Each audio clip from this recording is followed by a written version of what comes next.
Dans mon atelier, on a parlé de différentes thématiques qui sont liées à la longévité des vignes. On a parlé de barrement, on a parlé de maladie du bois et on a parlé de conduction de sève en lien avec la taille.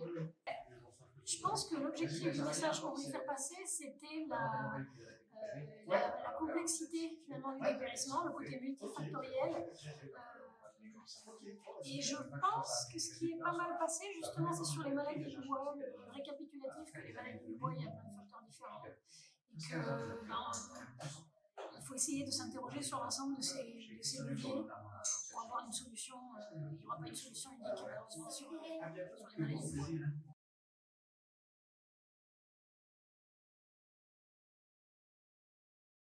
bois. Ouais, on a dû faire passer des messages sur la conduction de sève. Déjà des choses de base parce que c'est très peu travaillé en vigne. Où se situe la conduction de sève, quel est le lien avec les plaies de taille, et puis voilà, l'impact de la taille sur la capacité à conduire du cep.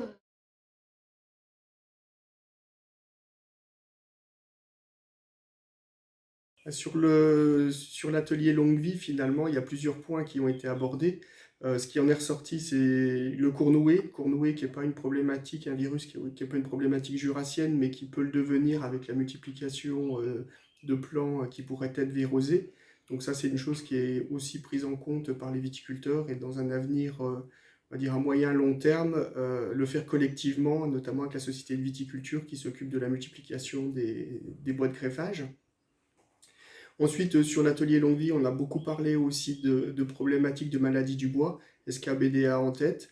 Donc on a eu pas mal d'intervenants qui ont fait part de leurs expériences en termes de lutte contre l'ESCA, donc le curetage, le recépage, taille respectueuse. Donc ça, c'est des choses qui sont développées depuis assez longtemps, mais on sent qu'il y a une partie de la profession qui souhaite en fait se former sur ces nouvelles pratiques.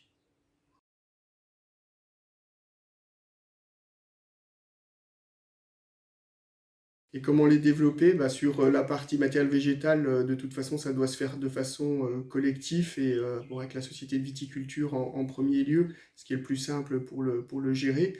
Et puis sur tout ce qui est lutte contre l'ESCA et le BDA, donc formation particulièrement et tout ce qui est autour de la communication et le développement de ces techniques-là, c'est-à-dire des modules de taille, des démonstrations, des choses comme ça.